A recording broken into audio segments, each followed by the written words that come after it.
Welcome back to another episode of the Higher Up Podcast. I'm your host, Michael Smoke, and in this episode, we are joined by the first ever return guest to the show, my friend and fellow content creator, Mr. Crew Mahoney. Welcome back, dude. It's a pleasure, man. This I'm is excited. fun. Yeah, we got a lot to talk about. We've been hanging out the entire week. I know. It's we never were- ending. I know. We were having some good conversations throughout the week, and then we got into some really, I think, powerful stuff in the sauna last night, and I wanted to stockpile and try to remember it, so I'm hoping that we can foster some of that energy and conversation throughout the show, but I'm excited to have you back on, man. The feedback, I'm still getting feedback from that was episode 4. Yeah. We shot last maybe January 24, maybe? God, man, that's wild to even think about, to I be know. honest. I know. I was looking at it, listening to a little bit of it this morning. You look different. You look like a kid. I know, bro, and I'm pale. It's horrendous. Yeah, we're both in white t-shirts. I have a terrible haircut. It's actually, and my camera kept going in and out of focus the whole time we were talking. It was brutal. Dude, well, that's what I was going to say. We're in person for the first time, too, which is dope because when we did the first one, I remember I was setting up a broadcast webcam kind of thing. And then, we just met, 4 days ago? But, I've actually known you for a while, so it's sick, dude. Yeah, dude, it's good to finally link in person. I was going to say, I love the adult activity of when two people say they're going to do something and actually follow through. You know, in an age of, let's grab coffee or let's grab lunch sometime. Psych. Bro. We actually were like, we will link in person in Austin when I get there. And we did, and we have, and we are. It's been fun, man, because I don't know. I think both of us on social media have especially me, a serious tone. You have a serious and a really playful tone. But when we actually just hang out, it's, first of all, ridiculous, but just fun to know that it's kind of unspoken. We just both know how we are and haven't actually spent that much time together, but it just works, dude. It's freaking fun. We've been really fortunate, or I don't want to speak to your experience, but everyone I've met in an industry where people say everyone's fake or putting on an act or wearing a mask, everyone I've met has been as I'd hoped they would for the most part. Yeah. And maybe a little different from their content. Obviously, you're very different from your content. Yeah. You believe that stuff, but you have a normal personality. Yeah. You like to be fun and joke around and fuck around, which we have done plenty of. Oh, we have. But we'll dive into all facets of that and check out the vlog on Crew's YouTube channel. Yes. It's going to be a lot of fun. We did a back and by day. Yeah. We did some contrast therapy. Is that it? What else did we do? Dinner. Ate dinner. Yeah. Said a lot of out-of-pocket shit that I'm hoping Brennan edits out. What else is there to do, really? Yeah. Dinner, pump, say bad things. That's all there is. So one of the things I've been fascinated about with you from the beginning, when we first talked, I brought it up, and you're still withholding it, or maintaining it rather, is you've run every day since mid-June of 2018. Yeah. Right? Yeah. I think today was 2,600 days and some change. Yeah, it was 2,466. 2,466. Yeah. But who's counting? Who's counting? Not me. Well, it's cool to see because people, will hear that alone and think, run every day for 2,400 days. What the hell? I've heard of a 30-day mile challenge. Yeah. But you've run a mile every day for how many years is that? 5 years? It's a little over 6.5. 6.5 years. Wow. Yeah. And what's cool about that, and I remember seeing it for the first time when you got hurt and you crutched a mile, and you've been doing that progressively faster ever since. And that's when I was on the Meat Mafia podcast, and the guy who interviewed me, Harry, was like, dude, that guy's crutching a mile. That is diabolical. Yeah. And that's when I was like, oh, bro's a little bit different. So why not use that as an opportunity to just take a little break? Yeah. Because you'd have every reason in the world to be justified to not crutch a mile. That's a little bit crazy, most would say. Yeah, it's a little goofy. I mean, first of all, the streak, though it's not the reason I do it, it's a part of it. And I like upholding something. Everything that you run into, I mean, it's either the perfect excuse or it's the perfect source of purpose. So I could look at that and say, I mean, this is a pretty dang good excuse to not do the thing. And the thing in my case is just cover a mile, right? It's a perfect excuse, but it's also, well, if I did it, how much more meaningful would it be if I continued to do that thing? And I mean, it's hard not to over sensationalize things, because what I don't like to do is do the whole chosen one thing. Oh, look at me. I joke about virtue signaling all the time. And I made a video with the crutches, and it was just titled Virtue Signaling, because, oh, look, I'm hurt, but I'm still doing the thing. Look at how gritty I am. Right. Yeah, exactly. I'm so edgy and niche, whatever. I do it because, again, it's meaningful to me to uphold that. And the currency of it is I do something difficult every morning. It's funny, my mom said, "Oh, I'll buy you one of those knee scooters, where you put your knee on there." Yeah, And I go, "That's easier than running a mile. That's scootering a mile. Yeah. What are you talking about?" No. And so the first day, I think it took me 30 something minutes to just crutch along.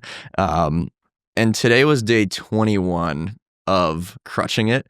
So it's been 3 weeks of crutching the mile. I did it for a week. My foot was feeling better. I sprained my foot and my ankle doing jujitsu, by the way, for anybody listening.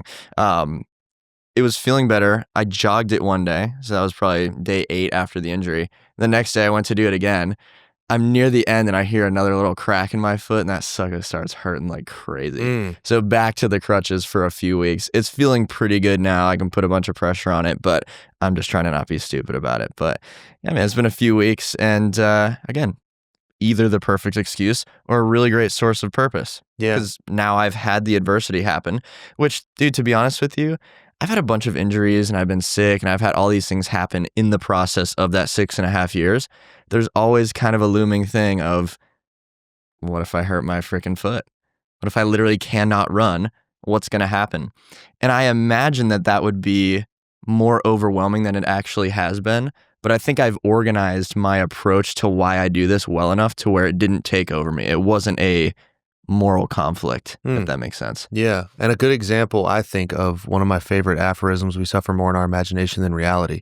Like you just said yourself, I thought all the time, what if I hurt my foot? What the hell would I do? And then you did it and you got through it. And I think that that's a really important lesson for everything. And this is something we'll talk about a little later. We were in the sauna talking about the sake of doing hard things and making sure you're aware of the fact that it is the skill you're training of doing hard things. It's not the skill of getting in the water that's cold, the skill of sweating in the sauna, the skill of crutching.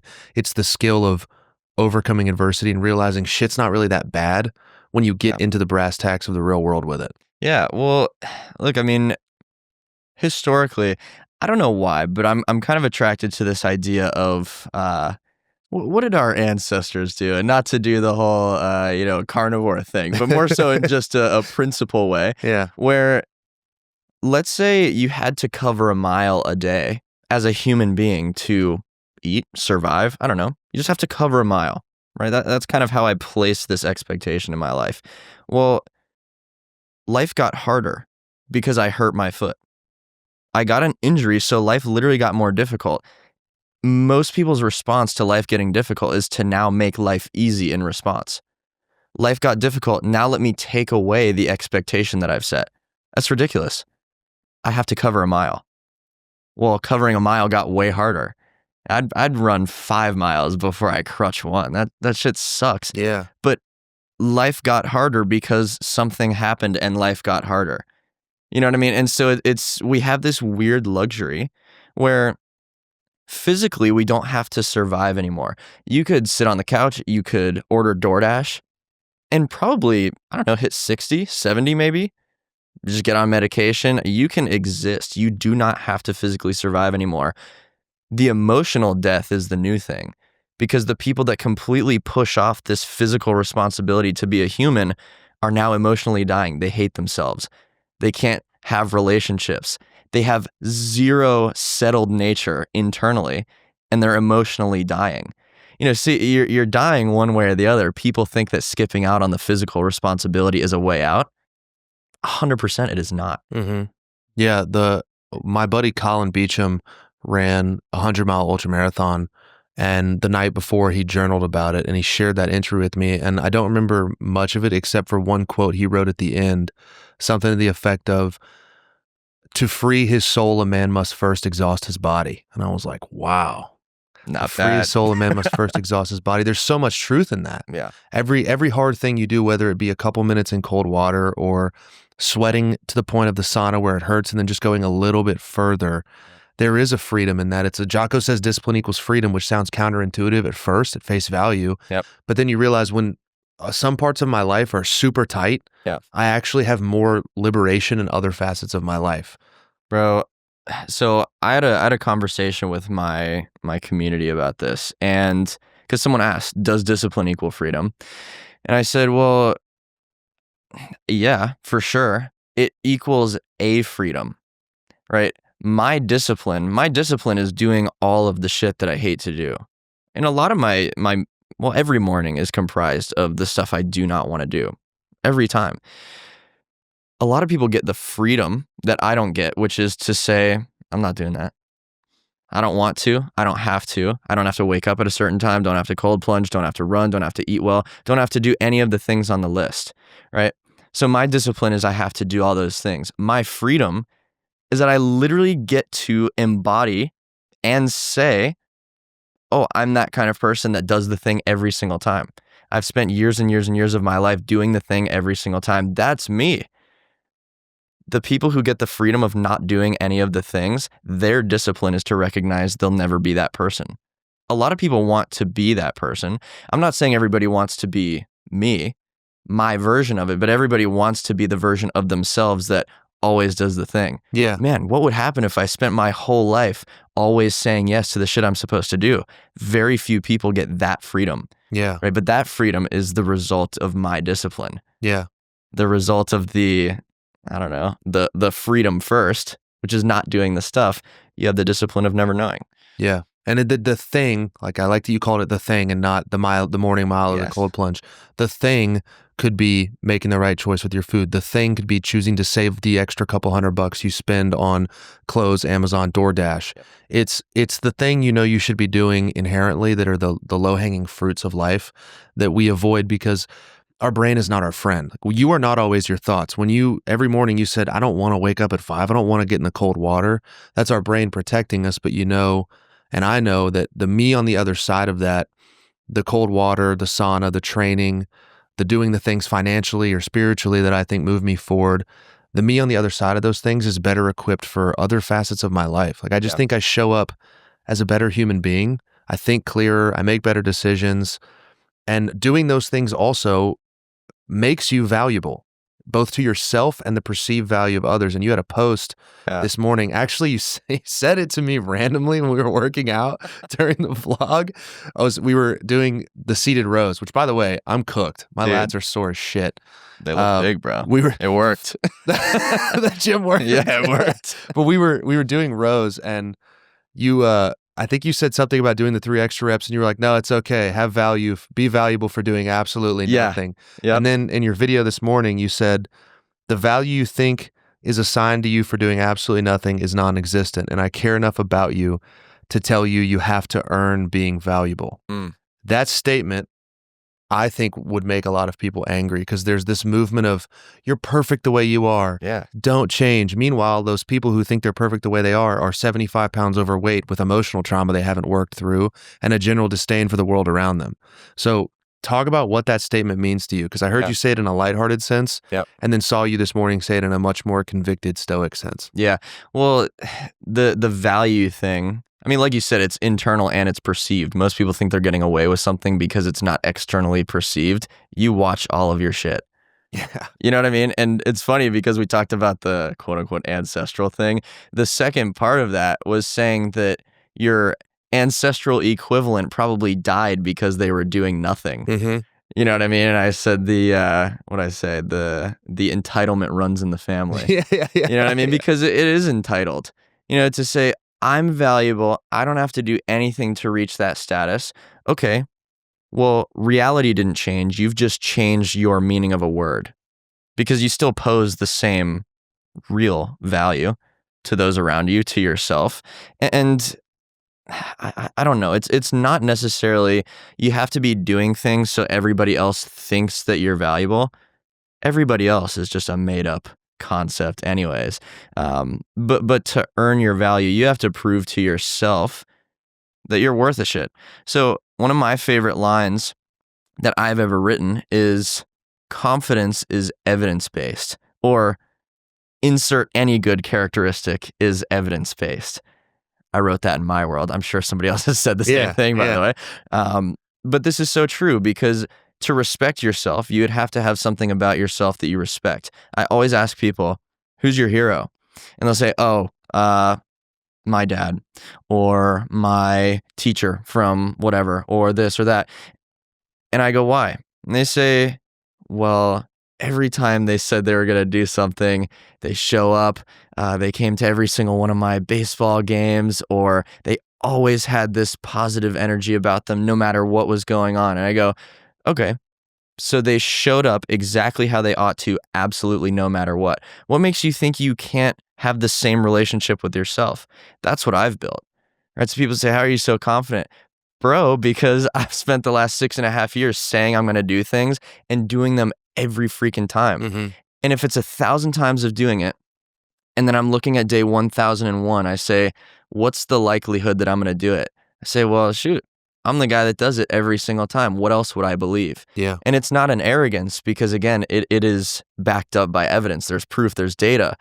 Delusional confidence, that's a completely different thing, right? But that is the relationship to build within yourself, because who wouldn't want to be their own hero? You know, if a hero is accessible internally, it's a pretty decent one to shoot for. Yeah, that's almost I would call it a borderline spiritual realization that if you can come to, will change your life. I've always said the moment I realized that to be true, because I'd heard the Hormozy quote, "You don't become confident by shouting affirmations in the mirror, but by having a stack of undeniable proof that you are who you say you are. Yeah. Outwork your self-doubt." Yeah. One of my best favorite quotes of all time, no doubt. And it's the same homage to confidence is evidence-based. And I heard it, and I remember it sticking with me, and then I remember literally feeling it when I finished my first marathon. Like I sat down, legs cooked at the finish line, and I went, oh, I know what that means now. Because there was a time when I thought, I can't even run 5 miles without stopping. You're telling me I have to almost 6x that distance? Fuck that. And then I did it.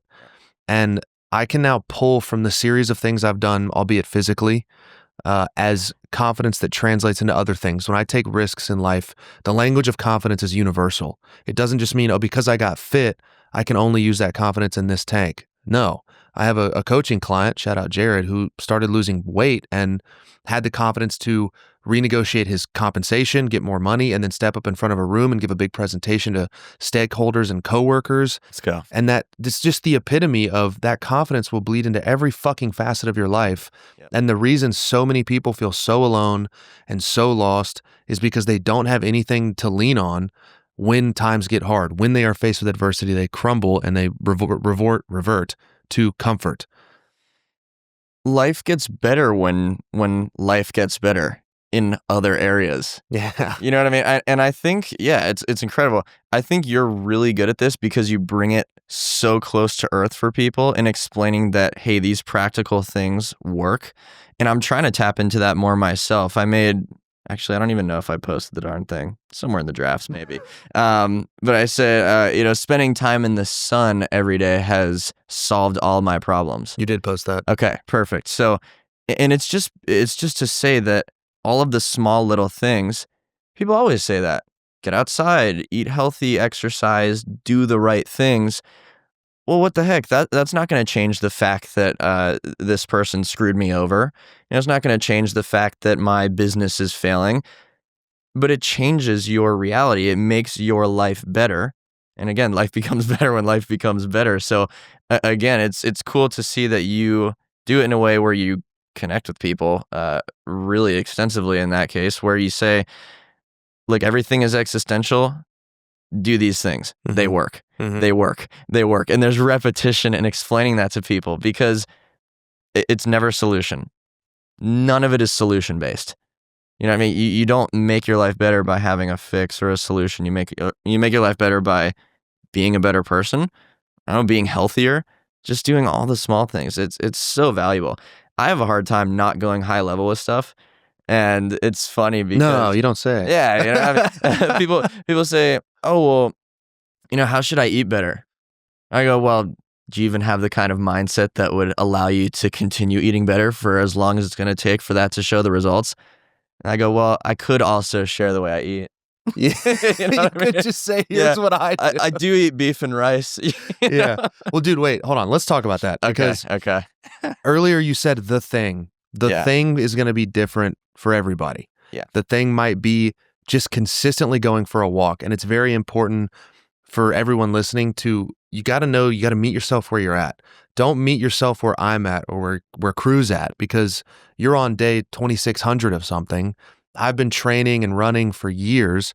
We all have different starting points, and your baseline, or what I call your floors of fitness, health, discipline, they might start low, but as you overload them, you get better. The floor will raise and your minimums will raise. So I want to dive into what your minimums are and what your daily life looks like, because truthfully, I think some people will think it's legitimately wild. But it's your existence and it's your floor. It's your comfort. It's what you love doing. It's what makes you happy. Yeah. On the way over here, you said you've lived here in Austin for 7 months and you've eaten out one time. Once. Every other meal has been prepared in-house. Yeah, I mean, it was just steak too. So, So you really went crazy with it. Yeah, indulged big time. Yeah, I mean, so let's talk a little bit about your lifestyle, your day-to-day, and maybe how someone can get an actionable plan to figure out what their day-to-day and floors look like. But let's start with your nutrition, your training, why you don't eat out. Yeah. I mean, just being in your house the last few days with the guys, like, you're very all natural with everything. You don't necessarily promote that lifestyle. You're not posting on social media going, I only use baking soda for this. I don't eat. You don't advertise that. You actually just love living that way. Yeah. So let's talk a little bit about your nutrition, your training, and how you live your day-to-day life. Yeah. So nutrition wise, it's funny because I think when I say what my, I guess, nutritional standard is, I just don't eat any highly processed foods. I don't do protein shakes. I don't eat candy. I don't have desserts. I don't eat, I just eat high quality red meat, fruit, maybe a carrot or two here and there, just to make sure I'm doing my thing. And just as a disclaimer, when you say any, he means none. Yeah. And we're not talking, he's not the type of guy who says, oh, I don't really have junk food, and then once a week he'll have ice cream. No, like, the man doesn't have cheat meals because the word cheat meal doesn't exist in his vocabulary. Yeah. The pantry is wild. The fridge is just meat and rice. You guys just leave the rice cooker out with rice in it on the fucking on the fucking counter, which I think is crazy work. But you just simply don't indulge in any of that. Yeah. Ever. Yeah. I want to touch on that too, the cheat meal thing. But I'll come back. I think to we that. probably have a similar opinion on that. But yeah, we do live differently, and we do practice health and fitness very differently from each other as two guys who I would think are considered fairly fit. Yep. I showed up with the soy sauce and the Powerade Zero last night, and you and the boys are giving me shit like, oh, he's going to raise his estrogen. I do eat out. Like, I've eaten out every day pretty much since I've been here, partly because I'm in an Airbnb, now a hotel. But why are you the way that you are? Yeah. I get that a lot, actually. Yeah. Well, look, the I never cheat meal, that kind of thing. I mean, I haven't had a cookie or a piece of cake, or I don't even know what the things are anymore. But what do they call those? Doritos? It's been probably 9 years since I've had anything like that. My standard for what is healthy has evolved. I used to think Wheaties were healthy because they kind of sucked compared to Lucky Charms or something. Yeah, they tasted bad, therefore they were good for you. Exactly. Yeah. And so there were a few years where I really didn't understand, and then I've kind of worked my way towards, again, just no highly processed food. The standard is, was it alive or did it grow somewhere? If so, cool. There's just so much guesswork when it comes to the average product in the grocery store that has 57 ingredients. And then most people that eat these kinds of things, they're complaining constantly that something's going wrong. Oh, I can't sleep, or I feel terrible, or I get headaches, whatever it might be. And then you go, well, gosh, you have 57 things to wonder about just in your protein bar. And that's one of 18 different things that you might eat in the span of a day. So I don't like guesswork. Now, people think, like I said before, that my version of it is harder. Oh, I eat no junk food. No, what the heck? How can you be happy? And I go, the mental load of doing what I do is so much smaller than the mental load of doing 80-20. Because the 20 requires honesty. It requires diligence. It requires skill, really, to say, is this actually an appropriate use of the 20, or is it turning into 25, 30, 40, 50, and now I just eat bad whenever I want? That is way more work than what I do. Where someone says, do you want this? No. Do you want, nope. Do you want to try? Nope. I do not want to try a thing. I don't want to go to Paris and have the pastries. I don't care. I don't care at all, because dude, I love to eat beef and rice and feel awesome, and I just go do on my merry way. When a lot of people I'm not saying this is everybody, but a lot of people that struggle with this kind of thing, they'll eat the thing that they quote unquote enjoy. How long are they thinking about it afterwards? How long are they wondering, oh, did I do the wrong thing for afterwards? I just don't want that. Again, it's what you want. You know what I mean? I want my version of what I'm doing. If somebody wants that, then I say, okay, here's the plan. But especially, I mean, when I'm working with somebody in coaching or my community, and they say, well, how do you eat the way that you do? I say, well, you better make sure that you actually want to. What is your priority?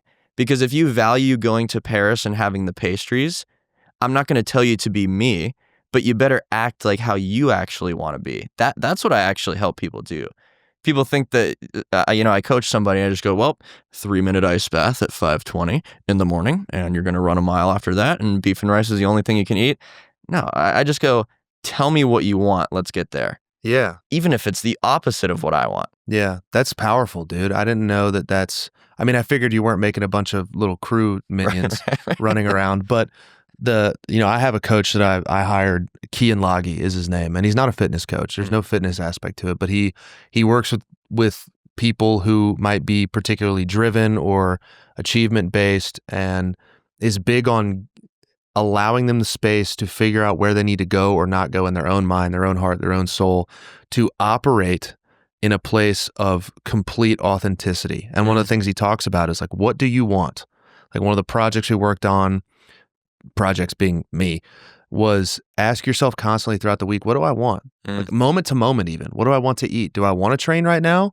Like his philosophy on training, and he's jacked. Like we went to the NFL, animal. And he's like, I just train until I feel sufficiently worked out, and then I'm done. And that might be 3 sets of deadlift, and then I leave the gym because that's what I wanted to do. And with that radically expression, becoming aligned with who you truly want to be, there are certain things that need to be non-negotiable. Like you should be who you want to be, but also take care of yourself. Yeah. Gluttony and drinking and drugs, that's not what we mean. Nobody actually wants that. That's kind of a timeline want. Yeah. On what part of the timeline are you referring to? Because tomorrow want is really different from right this second want. I tap into 5 years down the line. What does that version of me want from me right now? Yeah. And it's cool because, man, I feel a lot of luxury in the place I'm at. Not a money kind of thing or a material kind of thing, but just I get to look back on, let's say, the last 5 years. And, I might have had some funny haircuts. I might have said some stupid things. I might have put out horrible videos. Nowhere near perfect or refined, but I get to look back and say, man, I showed up every time. You know what I mean? I kept every promise. I did all of the things. I was trying my best, and I have no doubt about that. And that makes me feel incredibly gratified. So every version of right now, every version of the present moment is an opportunity to give that to your 5 years from now self. But people have a really hard time conceptualizing their future self, and that's why they can outsource stuff to it constantly. What do you mean by that? Outsource stuff to it constantly? Outsource is, I have something that I don't want to deal with right now. I mean, you could use procrastination. That's the most practical example. I don't want to do my homework right now. I don't want to put these dishes away right now. Well, 2 hours from now, self is going to see a stack of papers or a stack of dishes. And that future self is going to be really bothered by the prior self. And so the outsourcing is saying, I can do this later. I can work through this problem later. I can change the way I approach relationships later. And it never works. Because later self is going to look back and say, damn it, I wish you took care of this because now I have to bear the burden of this, and it's worse because it's compounded. Wow. Do today what you tomorrow would want you to do. Yeah. It's that simple. It's not easy. Well, I'm not going to fucking say the thing right now. But say the thing, bro. Say the thing. It really, but it's a modicum for life. Like that makes so much sense. And everyone who's listening go, oh, that makes sense. But then when it comes down to the time to do the thing, do it. We don't fucking do it. Do it. Do please. It. I'm begging you to do it. Like, please do it. Like a Shia LaBeouf. I mean, do what you want to have done. That is my little statement. Do what you want to have done.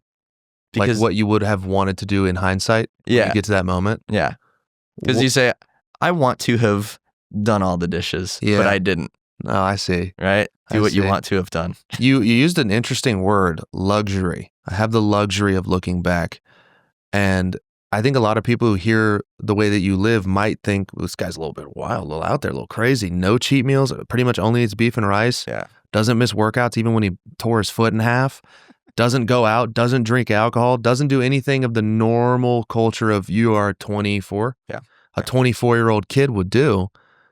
Are you happy existing in those things? Is this a thing you can truly lay your head on the pillow and say, like, this is what I want to be doing? Yeah. Yeah. I mean, happiness is a place to land. I feel like when you're going through life, you're not really landing a lot, if that makes sense. So happiness, I mean, I have plenty of moments where you hate the world, but that's just called being mad. Some people identify with being mad and say they're a mad person.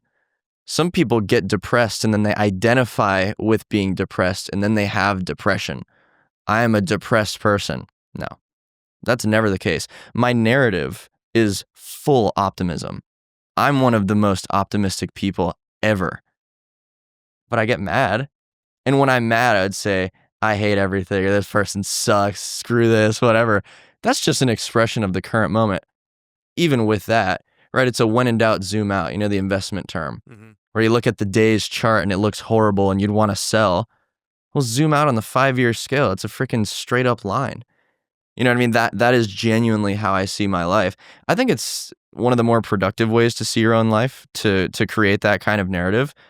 Otherwise, you're stupid. you just have a bad story, and then you're reinforcing it. You know what I mean? So you say, "Oh, my life sucks." Oh, and then one little thing happens. What are you gonna do? You're gonna say, "Yep, I knew it." And I do that as well as kind of a funny thing. But I mean, people have the full pessimism theme to their life. They identify with it. Everything becomes a self-fulfilling prophecy. Mm-hmm. And what do you think is the outcome of that? Yeah, Tony Robbins says we don't experience life, we experience a life that we focus on. And that's pretty good, dude. Powerful. I like that. He said that on a podcast with Theo Vaughn. He asked Theo to close his eyes and look for red cars or red things in the room. And he does it. And he goes, I bet you found a lot of red shit, but you didn't see a lot of blue shit. I bet you found some maroon stuff that you could identify as red, to show, like, if you feel like an angry person, every truth we have is self-evident. You are going to find a narrative. You're going to find evidence to support that way of existence. Yeah. And I'm a firm believer in that. Like, I sometimes believe in being dopishly optimistic in shitty situations. If the phrase your personality creates your personal reality is true, which I believe it is true. That's from Dr. Joe Dispenza. I'm a big aphorisms guy. I live my life through the lens of people smarter than me sometimes. And your personality in psychology is made up of your thoughts, actions, and feelings. Then you can literally change the objective world around you if you change your thoughts. And it's probably easier to change your thoughts if you have certain actions, and that will create different feelings within you, which will allow me to view a situation now differently than I would have 6 months ago if I had a different state of mind. What do you think about honesty in that context? Because I'm a really big advocate of, I never sugarcoat things to myself, but it's only because I have the narrative, right? I have the optimistic narrative, and then I can embrace full even negative honesty momentarily. Okay, give me a practical example of that, because that's a good point of being optimistic, but also there are things about yourself you might be falling short on that aren't positive to point out. Yeah, well, how funny can I be? I said it to you yesterday. How funny can I be? It's my Instagram live comment. Oh, yeah, that was funny. We can't say that out loud. Okay. We can't say that. I'm glad I asked. Yeah. How funny can I be? You were asking, like, can I say what we really said on right, no. Right. That probably is in the vlog, though, so go check out Crew's vlog on YouTube. Yeah. But that's, go on, dive into that a little bit. Just dive into that a little bit. Yeah, so... Without saying the thing you said. Yeah, fair enough. I mean, so when I'm working with somebody, they'll explain a situation and they'll say, they'll dance around how they feel, because everybody wants to package things, I don't know, virtuously. People want to say it in a nice way. They want to make sure that they are not the bad guy. Nobody wants to be the negative one. But if you just say what you actually think to yourself, you give yourself the freedom to say, got it, roger that. Now let me work from that point. Because if you're lying to yourself and you're trying to soften things to yourself, this is honestly hard for me to explain. When someone gives me an example, I know exactly kind of how to work with it, but to just come up with it, it's a little bit out there. Well, I know what you're saying. I've done this before in my coaching sessions with Kian that I told you about here earlier. Yeah. I'll start to filter something and go, no, just say what comes up. Yeah. It's interesting that even when we know in our own mind what we want to say about ourselves or what we're falling short on, we will still sugarcoat it. We will still bullshit ourselves inside of our own heart where nobody else can hear it. Yeah. It's like a weird self-sabotaging protection mechanism. Yeah. Like someone who says, I can't lose weight despite doing X, Y, and Z knows they're just eating too fucking much. Yeah. Sorry. Yeah. It's the truth. It is the truth. Here's I said this to you yesterday as well. The ice bath thing. Well, just tell yourself that you love it. No, I hate it. I hate taking an ice bath because I think I hate taking ice baths, asking myself why, working through that, doing it anyways, understanding the full scope of my emotion around that thing is a lot better than going, I love taking ice baths. Mm-hmm. I'm speaking something, but that is contrary to what's going on inside. Right? I don't think that contrast or that difference is productive because it's the same thing as saying you're going to do something and then not doing it. I love ice baths. Who am I kidding? I could say that in a video and people comment all the time sending me messages. Oh, but you must like it, right? Because you do it every single day. Have we learned nothing? Yeah, dude. I mean, I don't even like working out. No. Like, I don't like, I would rather not. I would rather not train for this high rocks bullshit. I hate getting my heart rate to 180. Yeah. It sucks balls. It's not fun. The ice bath's not fun. I do love the other side of that. You want to have done high rocks. I love the positive, I like the positive consequence of how I feel after a workout like that. I like the positive consequence. Don't hate on high rocks right now. Bro. I want to have done high rocks too. Just not going to do it. I'm just simply not going to operate from that lens. But I love the outcome, but I don't like the means of getting there. And I think it's very easy for people to think because this is our life that we love doing it. But I rarely want to get up and go train, or I hate long runs more than anything in the world. I think they're boring as shit. Yep. But I like who I am on the other side of that. I feel better equipped to handle everything, to handle loss and grief, which I've had to deal with, to handle hardships. You are just hardened for life's difficulties and better equipped to handle them, which doesn't make the thing any less shitty, any less hard, whatever life throws at you, and it will throw hard shit at you. You just become more durable. That cliche is true. Yeah. But it's a very important distinction to know that, crews run every day for 6 years. Crew hates running. Yeah. And I'm so glad I remember this because somebody sent me a DM. They said, what % of your day is comprised of things that you do not want to do? I said, this is great because I had to think about it for a little bit. And then I said 50%. 50% of my day is comprised of things I do not want to do. What's the other 50%? The enjoyment of having done the first 50. Right? So, there's an hour of working out. Well, there's probably the hour afterwards of being so stoked that you worked out. There's this whole amount of time that you spend working throughout the day. And then there's the other part of the day where you're happy you spent that time working.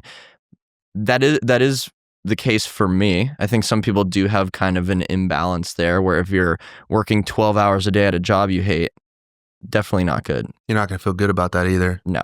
And so the 50-50, I think people would actually look at that. If I just gave them the numbers, they'd say, that sucks, dude. You hate half of your day? I go, yeah, but I mean, look at the other side. Look at the other 50. Check this out. I'm an optimist. Yeah. But the truth is that is truly, how do I say this? Like in that suffering or the perceived doing things I don't want to do, that's where purpose is. Like if you just lived in a day of only doing what you wanted to do, you would eventually, different points for everybody, there's a lot of people out there that live this way. I'm going to do what I want to do all the time, all day, every day. And that could turn into a drug addiction or an alcohol addiction or gambling. And then that progresses downward, terminating or ruining relationships. Like if we only led by, what our flesh wants to do all day, every day, none of us would be in a very fulfilled spot. The paradox is an understanding that in a little bit of suffering and a little bit of adversity and challenge, that's where we actually feel the most alive. I couldn't agree more. I would also say that you do what you want to do all the time. I do what I want to do all of the time. We just think an hour ahead. What do you mean by that? I want to go to the gym, but I'm thinking an hour ahead when I'm done at the gym. If I just tap into, again, what the future self wants, I'm doing what I want to do constantly. I'm just tapping into a little bit further ahead version of myself, and it creates a vastly different life. Wow. Well said. So earlier I said you're 24, and on our prior episode last year, you mentioned that, because I was just honestly a little bit confused at the time. I think you might have been 23. Yep. I was confused at how you can have this degree of introspection and perspective and thought at an age where most people would just be going to the bars every weekend, blacking out, and just waiting on the next paycheck to do it all over again on Monday. Yeah. You said you've always been this way. Like since you were a little kid, you told a story about somewhere in kindergarten, preschool era, you asked your grandmother, why do I think differently from everybody else? What's up with me? And your grandma said you had street smarts. But that's cool that you remember that one or saw that one again, because I love that story. It stood out to me because I think for me, introspection was built and developed through exhaustion of my current state. I was tired of living the way I was living, which tells me I think we all have the ability to be inherently introspective, inherently contrarian, which you are, and inherently strive towards things that are difficult or challenging or scare us. But it seems to happen at different points in people's lives. And for you, your inherent introspection came before you even knew what it was, which I think is wild. Yeah, it was a weird obsession with observing. Now, what I want to make wildly clear is, I brought this up earlier, but the chosen one concept, I want to exist so far away from that, because when you say, oh, when I was 5, I asked, oh, why do I think differently? And it's some freaking movie. I do not ever want to give that off, because what it does is create a separation between what I've done and what other people think they can do. I hate that. Because it's all very approachable. It's all very realistic. Something I would also want to express is the lack of ease in overcoming that when there's nothing to show for it. So I would say when I was 17, 18, I was doing this kind of stuff still, thinking very much this way, lifestyle stuff. I'm working so hard. I want to be the best version of myself. I'm writing my ideas. I'm trying to save money. I'm starting businesses, doing all the things. I was no better off than the dude in the bathroom at school smoking weed. There's nothing to show for it. It takes a really long time to get to the point where you have something to show for it. And people think that when you're really pragmatic, and you definitely give that off in a lot of different ways. Oh, eat healthy, do the things, do hard things, right? To people like us, I think it becomes very cliche as well. And it's not to say you're insensitive, because I think you let people relate to you very well. But this becomes so far ingrained that people think the emotional side is the easy part. If I can sit here and say, something's bad for me, I just don't do it. If I don't want to be like those people, I don't hang out with them. Oh, I see people, drinking and partying and doing all the things. Screw that. I don't want to do it. I don't want to be like them. It's actually not like that, right? The emotion is 100% there. The information that you have, the information I have about myself and the way I want to live, who I want to be, the things that I actually care about, it helps me exist one notch above that line. A lot of people fall right below the line because they have the FOMO. FOMO is a really great example of this concept. They fear missing out. They don't pair that emotion with the information of what do I want to do? Who do I want to be like? Do I actually want to go to that party or go out? And so they fall below the line. I feel the same way. I see people having fun. I go, yeah, what am I doing? Just sitting at home. This sucks. My life sucks. I just posted a video about I DoorDashed and drove Uber for 3 freaking years as I was writing and making videos and editing and building what I do now. And it was at a college campus. I would drive around all day long and I would see people. I wanted to just break my steering wheel in half because I'm seeing everybody doing the thing. They have friends, they have people to talk to. They're meeting girls, they're doing this, they're doing that. And I'm in my car hating my life in that moment because I'm missing out on everything fun. One notch above that is my information of I don't want to be like them. I'm working on myself like none of these people are. My life is going to be the way I want it to. I have nothing to show for it right now, but the information of how I am, who I am, it keeps me one notch ahead. Just one. Did a switch flip for you to start thinking this way? I mean, when you were, like, for example, you said, my nutrition has evolved. My view on nutrition has evolved. You thought Wheaties were healthy. So both nutritionally and life-wise, mindset-wise, perspectives, was there some defining moment at 15, 16 when you thought, I want to do it this way? I think a lot of it came from people telling me how things are going to be for me. It took a really long time to recognize that that's projection, purely. You know what I mean? Because gosh, I fear I maybe spoke about this on our first episode, but who cares? The drinking thing is a big one. I've never drank alcohol before. And Ever, not a drop. When I was 4, I think I tried to steal my mom's beer and drink it, but as a lucid individual, no, I've never. As a sentient human, right? Never had alcohol. No, I've never had a drink before. And the alcohol thing is a weird one. Low-key lost my train of thought. What was I saying? We're talking about whether or not a switch flipped for you. Yeah. A moment where you decided to live this way. Yeah. So people telling me essentially what's going to happen. So with the drinking thing, I would see people drink in my family and all around. I go, I don't think that that's good. I don't want to do that. Around middle school, for whatever reason, I think my friends and I would just talk about it. I go, I'm never going to drink, and I made that decision because I just never saw anything good come from it. Seemed weird. What is this? Everyone says adult beverage, when you're little. And yeah, I decided I'm not going to drink. And then I would talk to people and they would say, oh, well, when you're older, you'll want to. When you're 21, you're going to want to drink and do the whole thing. And I go, what's going to happen though? Because I felt like I knew myself. I felt like when I made a decision or established that I was a certain way, that was true. It wasn't a cheap statement. It was true.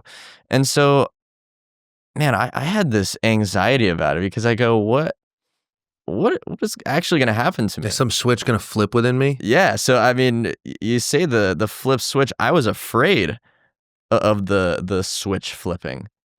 And I go, am I gonna talk to somebody and they're just gonna change my mind about this? I know I'm 13, but I seem to have a reasonably pragmatic mind. And so I had this anxiety about it. I would think about it so much. Somewhere along the line, I decided nobody actually decides that for me because there is a safety for myself within my own word. I go, I'm not going to do this thing. I feel that way today. I know for sure that's not going to change from today to tomorrow. I mean, 20 years is just comprised of today to tomorrow. Yeah. So there's never going to be a day when a switch flips for me in this because I had already decided how I state things about who I am and how I want to be. And that's just going to carry itself on. So then I got to the point where, man, the confidence was just bulletproof when I said I'm going to or I'm not going to do a certain thing. And that's the confidence thing. I'm so big on confidence. I think confidence drives nearly everything. I agree. Or a lack of confidence. I agree. Do you feel you have the permission within yourself to change your mind about any of this? Like yeah. If tomorrow you woke up and said, I don't want to do the mile anymore. Do you have the safety and confidence in yourself to make the change? Or do you feel the external pressures of your career, being a massive content creator, do you feel that humanly pressure within you, or would you change your mind? You know, it's funny. The pull is away from me doing it. People would love for me to not do it. The injury, by the way, I mean, so many messages. Man, you should rest. I'm going, dude, the foot is up. I'm not using it. I'm using crutches. Can't you see? The foot is resting. The foot is resting. People would love for me to not do it because it would bring me closer to them. The relatability thing is something I struggle with a lot because as a content creator, I want to be able to relate to people. But I don't actually relate to the masses per se, in ways for sure. But in lifestyle and the conclusions that I make, I kind of pride myself on bringing ideas to people in a way that they maybe haven't heard of before. You know, I kind of pride myself on doing things a little bit differently because personally, I don't like how the general person lives. Which is an important distinction. Like I don't want to relate to something I don't enjoy. Yeah, and I mean, my content would do so much better if I was a little bit more relatable. Well, I think, not to cut you off, but I think you are more relatable than you realize. I just don't think you are relatable in your content to the masses, right? But if the average 25 to 30-year-old dude hung out with you, they would say the classic, "Oh, he's just a normal guy. Like, he has banter and wit and cracks jokes. Like, you're fucking hilarious." You just don't do that on camera, which is fine. That's your brand. But you're a human being. Like, people just almost detach you from the idea that you could possibly be there's no way you could possibly be a normal 24-year-old dude because he doesn't drink, because he doesn't smoke, because he wakes up early and runs. That makes him some sort of weird fucking cyborg. But no, you're still just a guy. Yeah. And it's funny because, dude, majority of my time is spent being more of the funny, sarcasm, that kind of thing. I mean, just practically speaking, the social media thing, it's just as much work to organize creating content around that stuff. You'd imagine that making fun content is just fun, just kind of a whimsical little thing. It's actually easier to just write down serious ideas and just talk about them because that's a little bit more straightforward to me. Whereas, you know, humor and that kind of thing, it's a bit more abstract. Yeah. But yeah, the relatability thing, I know in reality that's the case. Most people don't know me in reality. They know me as kind of a character on their phone screen. Yeah. That's where it becomes weird. They see you for 60 seconds once a day and a couple minutes on your stories, and they think that must be how he is all the time. Yeah. But that would be exhausting too, to not have a personality and not laugh at jokes. Like, you're very stoic in your content, and you have a message that's insightful. There's a time to be that way, and there's a time to goof off. Yeah, it's all true to me. I would say the stuff that I post on social media is more me when I'm just in the moments of doing the things that I'm doing while I'm saying the things. You know what I mean? So when I'm right before the ice bath in the morning, or right when I wake up in the morning, or when I'm about to open the door back and freaking go on the run again, it's just, that's kind of more how I feel in those moments. And yeah, it's just what I've been most consistent with, and so that's what people get to know of me. It makes it really easy. Well, that's why people can kind of just say whatever the heck they want on social media, because you're not a real person to them. You know, you get so many hate comments and messages and all kinds of stuff. You know, I get hate comments on some of the most mild stuff in the world, and I just think, look at some of my other videos, or go to the YouTube. You know, there's plenty more to hate there because that's a little bit closer to me. But again, they can just say whatever they want because you're not real. Nobody would say that to your face. Nobody would say that to my face. It's this weird dynamic. And again, you can be pragmatic. You know, you'd probably see most of the hate comments and go, okay, what are you doing? You're spending your time commenting on something right now and you're angry about it. Are you for real? It doesn't mean you don't feel the effects of someone going, you suck and I hate you. That's still a person saying that kind of to you. When my first video blew the freaking roof off of Instagram, bro, I would be getting in the ice bath in the morning. This is when I still had Instagram notifications on. Oh gosh. Dude, I would have 3-4 comments come through as I'm stepping my leg over the ice bath. you're a piece of shit. I hate this guy. This guy sucks. Dude. I'm going, nah, I got to shut this off. Yeah. This is weird. Yeah. And it's not, I don't let, I say like I don't let hate comments get to me. Yeah. There are certain things people will say that do trigger something within me, which is my fault. And I gotta figure out why. Yeah.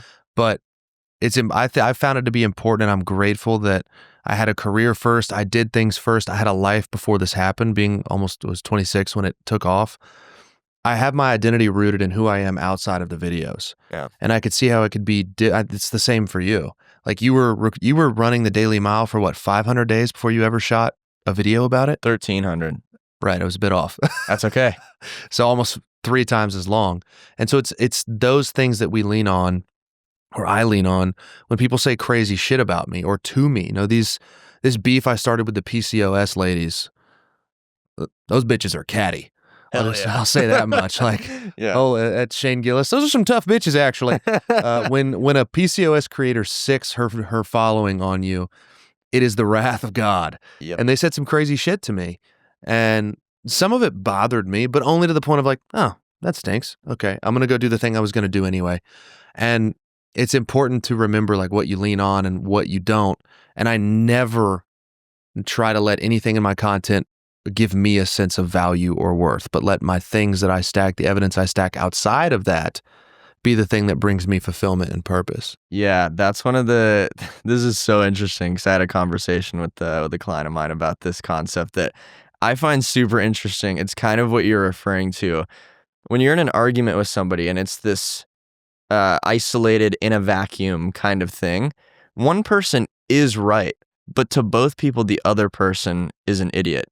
And so I say, if the smartest person in the world and the dumbest person in the world are in a room together alone, both people are the dumbest person in the world because the only one to judge that of them is the other person. Yeah.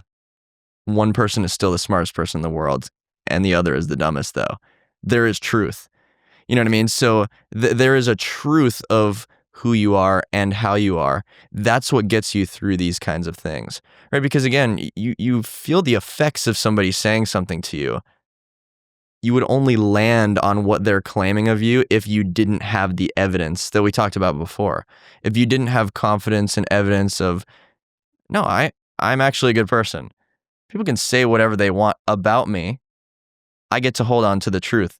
The truth feels like a freaking string sometimes, but it's still there. You know, that is kind of the one notch above the line kind of concept. That's the, oh man, this feels really bad, but I can get through this because I have that.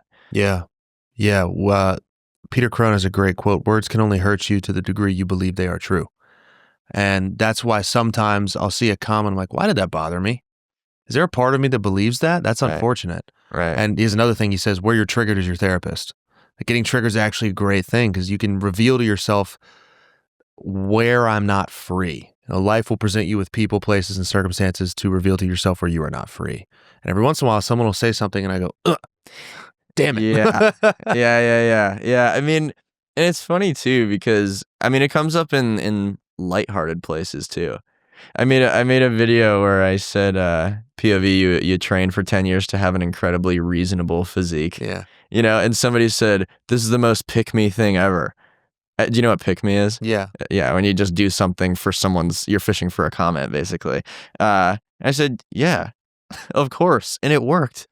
Someone said, bro's fishing for comments. I said, dude, gotcha. You know what I mean? You played yourself. Yeah. But it is, man, it is true. The online, and it seems to get worse. I don't know if it gets worse for you. It has to, actually. When you go viral, you'll just get things in the comment section and the DMs that are just wildly idiotic. Yeah. It's tough. Yeah. It's tough. Do you ever find it getting to you, or do you just really not give a shit? I mean, it gets to me because I see it. Again, it really depends on what it is. I mean, if somebody makes fun of me for the way I look or something, I mean, give me a break. You know what I mean? That is just, that's an easy one to just say, no, whatever. You know, that stuff doesn't bother me because it's super cheap. Some people hate on me for things that are, I wouldn't say irrelevant, but just completely nonsensical in how they're leveraging their argument. Oh, well, he's 24. What does he know? Yeah, I was going to ask you about that. Do you ever get that when you have these deep introspective videos? The ageism is a very real thing. Because you haven't been on the earth as long, you somehow aren't capable of intellectual thought. Yeah, I go, critical thinking has no age minimum, or paying attention has no age minimum. And that's so true. I mean, I know people even way younger than myself that are way smarter than most anybody I know at all. That those kinds of things are just crazy. Dude, I would say, and this probably applies to you as well, most hate comments are just someone serving you a new video to make. Here you go. Here's a response video. So much free content. Cool. Thank you. Your life has obviously benefited in so many ways from the degree of introspection you have and the rigidity and discipline you have. And we just talked about the freedom of 50% of your day being relishing in the enjoyment of the 50% you did that sucked. Do you feel honestly like there are parts of your life or maybe even in the past that it's created shortcomings for you or anything you've missed out on as a result of being this introspective and making the choice to live a certain way? Yeah. There's a lot of sacrifices. I mean, I can't say that I'm the crazy rowdy person. I don't get to say that that's my personality, but nobody gets to say their personality is any other personality than theirs. So I guess, I've chosen a sacrifice and a benefit. It's just a set of those two things. I'm sure you know the Hormozy quote where he says, if the underexperienced, you're either underexperienced and overvalued or something. I'm not a good quote memorizer like yourself, but he basically says that, if you're the kind of person that is doing all of the good things, well, then you're going to be underexperienced in all of the fun things. Right. You know what I mean? And vice versa. So it's kind of just, again, my decision. It's what resonates with me most. I like this set of benefits over the other set of shortcomings. But it's so tough because the relatability is one of those things. When you're trying to be like nobody else, you're kind of like nobody else, it feels like, for a long time. And then it's harder to build relationships. But then again, something that's harder and more difficult is more valuable because it takes longer to get there. It's more special. It's more unique. But, I go, well, David Goggins is married. You know what I mean? So surely I should be all right. If that motherfucker found love, anybody can. Come on. So David Goggins is married. Or is he? Maybe that's not even true. I know he's got a lady in his video that he refers to in a positive light. Yes. That's all I know. I don't know anything else. Yeah. But yeah, all that to say, I mean, there's obviously shortcomings, sacrifices, all those things, but that's the case for everybody. Yeah. So yeah, it's just my set of those. Everything in life is an opportunity cost. If you want to be the crazy person, the partier, you're going to compromise on physique, well-being, maybe your physical health later down the line when you get a health diagnosis. If you can accept that everything in life is an opportunity cost and make choices accordingly, I want to be this person knowing that I compromise being that person, then it becomes easier and it becomes more of a logical decision rather than an emotional one. Yeah, I think, I mean, a big thing for me is just, has anybody ever really tried the trying to do the right thing all the time path? And it just seems like most people don't do that one. And so I was always fascinated by that because I'd be in kindergarten and the fire station would come by and say, well, don't drink and drive because look at this photo of somebody who died. Don't do drugs because look at this person who ruined their life doing drugs. And I go, oh, roger that. And then I grow up and I'm in high school and wait, everyone's doing these things. I'm thinking, what in the world? You guys didn't see the picture? What? We had the blueprint. They gave it to us. It was free, actually. And so I think I'm going to just try and do the right thing for myself all of the time. All of the time, we'll say, with quotes. And see what happens because that's just a lot more unique. And I've spoken on it in a couple different ways, but people think that being the partier and the person that it's just being a more volatile person, having more variety, having more chaos, craziness, they think that that's super unique. That's kind of the more overused life. That's been done a million times. The way that I try to approach things is ultra serious about the things I really care about, ultra real about the things that don't deserve to be bastardized by over seriousness, and then incredibly lighthearted and sarcastic when the hell I want to be. Yeah. And that's kind of my dynamic of the serious, the kind of the middle of the road, and then lighthearted. I like that approach a lot. And I think I bet you go to bed at night with a quiet mind and you feel probably more, if I could be presumptuous, probably more at peace than a lot of people, because a lot of people, in my opinion, not even just my opinion, but also my experience, a lot of people use that lifestyle of chaos, volatility, partying, certain cultures that people just engage in the mid-20s, certain practices and behaviors. A lot of those people are running from something. So either whether it's self-revelation, facing the wounds, traumas, insecurities we have, you can mask that and run from it pretty easily. But that leads to, I said it in one podcast with my former coach, Gabriel, I think a lot of people could solve that nagging anxiety and depression if they just sat with themselves a few times a day for 5 minutes. When was the last time the average 18 to 25-year-old put their phone in another room and just sat and let themselves be bored for 10 minutes? A lot of people, I have heard people that I know personally say, I don't really like to sit with my own thoughts. And I thought, what a fucking horror movie you must live in. Yeah. If you can't even sit with what's going on in your own mind, how restless must your soul be? How fast must your mind race when you lay your head down on the pillow? And that's why people medicate, they intoxicate, they get into narcotics and drugs. It is, another term for addiction is distraction. Yeah. Distraction from something you might be running from or refuse to face. But the ultimate freedom is in facing those things. And when you live this way, you don't give yourself a lot of opportunity to not face your demons, whatever they may be. Yeah, you're never distracted. I say that the most successful people in the world are the least distracted from what's going on with them. Least successful people, vice versa. They're the most distracted, right? It's funny you say the 10-minute thing, because literally my clients, I tell a handful of them to do that as an exercise. 10-minute timer, phone outside of the room, sit and stare at the wall. That is, it's funny that that's a skill. I mean, it's kind of hilarious. I do this. If I go to, I spend plenty of time just, running, no music, ice bath, just looking at the sky, all those kind of things. So I'm paying my dues in that regard. But if I go to the dentist or something and I'm in the waiting room, I won't look at my phone because I want to think, this is a waiting room. I'm going to wait. You know what I mean? Let me put the phone away, and then I'll look around and I see everyone else just boom, looking down at the phone. I go, something's wrong here. Yeah. Something's actually wrong here. And I don't know. I know there's plenty of science out there about the relationship between your brain and being on your phone and dopamine. Dude, there's something wrong here regardless. I am no scientist. And it just takes picking your head up, looking around a little bit. And that's one thing I've always done. I'm such an observer.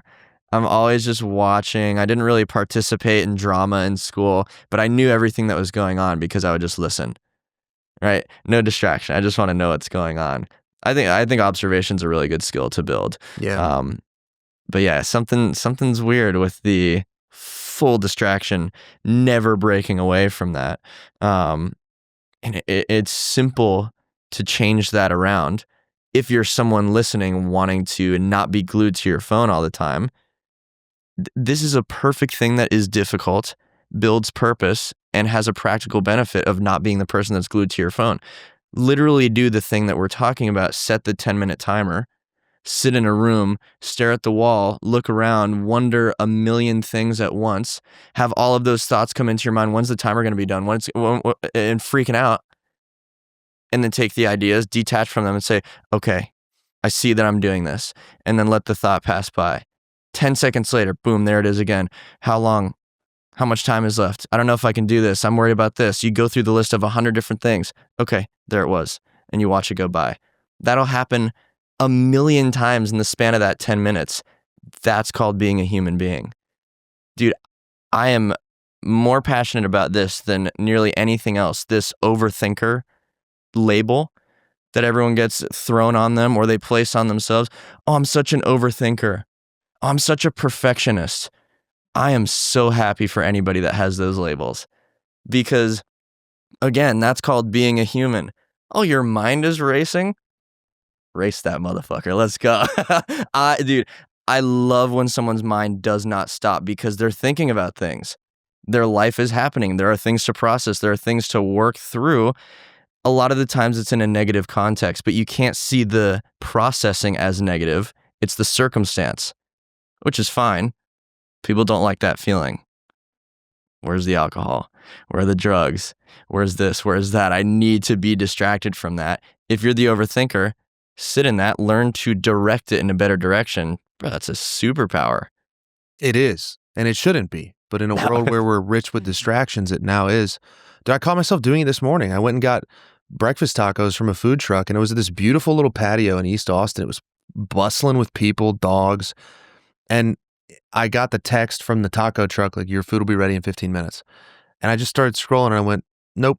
You know what? I'm just going to look around. And you mentioned you were an observer. It's amazing how plugged in you can get to drama and bullshit if you just don't talk and you just sit back.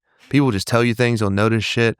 So one of the things I'm most thankful for that my dad taught me was he would always say, he's very almost Pavlovian in the way he raised me with conditioning, saying the same things repeatedly that are ingrained in me. Yeah. And we would notice something cool, like an eagle or a hawk rather, flying by the windshield, or a big C-130 or a train passing by, wonder where it's going. Like, we would point these little observations out, and he would just always look at me and go, you see what you miss when you just forget to look up and look around? Just notice things. Take a minute. You'd always say, take a minute to take a step back, take a deep breath, look up and look around. Catch a sunrise, catch a sunset, say hi to a person when you would have otherwise been looking down at your phone while walking, which is fucking stupid, by the way. You look stupid when you do that. Yes. And just this morning, I had that, I thought of him, and I thought of that moment. I put my phone down, I'd like pet a dog and talk to a guy in line getting a coffee that had the dog, and just basic human interaction you would have otherwise been deprived of if you just fucking scrolled. So I love that tip. Next time you're in a waiting room, wait. Don't scroll. Don't fill your mind with dopamine. Just sit. And I love the perspective shift you just brought in of, I'm so proud or happy when someone says they're an overthinker. It means you're a human being. Yeah. And I think attaching a negative connotation to, oh my God, I'm observing my life as it's happening and questioning it being a bad thing is wrong. Yeah. Position it as a good thing. When you change the way you look at things, the things you look at start to change. Yeah. So I love viewing overthinking and being a critical thinker from that lens. I think it would honestly bring a lot of peace to a lot of overthinkers. Yeah. Yeah. I mean, it's so cool just to hear these principles of look up, look around. You catch on to so many things. And this can be socially, which is a fun thing to kind of be tuned into, and you're just kind of an observer. I mean, I talk my head off, you know what I mean? But I spend a lot of time in that observational state as well. A good example, I don't use earbuds or anything at the gym. Gym I go to blasts garbage music, but that's besides the point. It does do that. Yeah, it very much does. I don't like it. Should we talk about this? No, I'm kidding. I don't wear earbuds at the gym. When I started going to the gym around middle school with my dad, I just didn't even think to. And then as time went on, it just was never a habit. I would just listen to the horrible music that's playing on the speaker, and then it is what it is. And then I heard some Goggins interview where he said there's not going to be no earbuds in the back of the alley. And I go, that's a funny way to put it. I probably won't find myself in the back of an alley, but I can see where this applies. The help of the music is one thing. I've spotted a bunch of people on a PR, and they'll line up the song at the perfect point for when they're about to hit the thing. I go, okay, this is a little bit crazy. What if the song wasn't playing? Would you hit the lift? If that's the determining factor, we've got some work to do. Anyways, so the motivation from the music, cool. The other thing is the observation piece. If I knew that somebody that I know walked by me and said, "Crew, what's up?" and I had my headphones in and I didn't hear them, that would be devastating to me. Yeah. Not because, I'll never see them again, or I couldn't imagine being so closed off to the world around me that I don't hear somebody I know walking by saying my name. I've had that happen a lot of times. I'll say someone's name 4 times and they just walk by, never knew I was there, didn't see me that day. Who knows what would have come out of that conversation? Wow. Right? When you hear certain things, you see certain things. Maybe somebody's got their earbuds in, they're just walking out the door. They don't hear the person's steps behind them. Their peripheral vision is garbage, right? They don't see someone's shadow. They just walk out the door, boom, whatever. And the person behind them gets a horrible impression because they didn't even hold the door. I see stuff like that. I go, I will never be that person. Surely we all have moments of blind spots, but I want to minimize that because, man, I want to know what's going on around me. Someone says my name. Who is it? We're closed off in this weird way, man. I mean, surely people want to get to the gym and just get their workout done. I get it. But when you see that this stuff really matters, you start to recognize that, well, gosh, maybe seeing the person or maybe just hearing what the people next to you are talking about for a second and just understanding humans, there's a lot to learn. That's a huge abundance of information. Absolutely. The pleasantries of the human experience. Yeah. Yeah. Dude, this was a pleasure, man. Thank you so much for coming back on the show as the first return guest. I think this is a great episode. I learned a lot about you and honestly some challenge and perspectives on my own. So I'm grateful that you took the time, man. It's been a fucking blast chilling with you here in Austin. I love it here. Man. Love you and the guys. Like we really have a good time together. I'm very appreciative of the hospitality you guys gave me, welcoming 100%. Me in. You fed me last night, making me privy to your amenities in the backyard with the sauna and the plunge. Just thank you, dude. Thank you for getting me plugged into the scene out here, and thanks for being on the show. I appreciate it. Man, 100%. Like you said, we've had a great time. I've known you for a while. We're always kind of on the same page with some stuff, and we disagree about the best things too. And just coming into this sort of thing with an open mind, right? Having different perspectives. I mean, we meet at the place of honesty, which was one of the big things we talked about.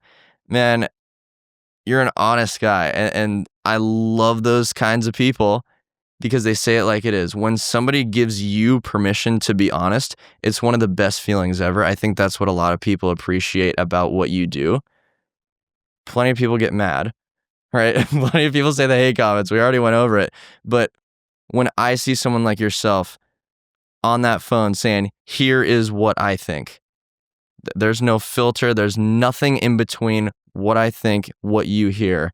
That's something that I appreciate the heck out of. And man, in terms of the podcast, the content, what you're up to, I've always got someone one step ahead that I'm looking out to and saying, man, this guy's doing the thing. So yeah, a lot to be learned, and I'm proud of you, bro. Thank you, brother. I'm proud of you as well. Real quick, where can the people find you? Plug your socials right there in that camera. Yeah. Instagram, Crew Mahoney, CRUMAHONEY. YouTube's the same. TikTok is the same. CrewMahoney.com. It's all Crew Mahoney. Everybody thinks my name is Crew Honey. For the record, it's Crew Mahoney. Dude, thank you for the kind words. That means a lot. I think the same of you and more. And thank you for being here, man. It was a privilege and a pleasure. Absolutely.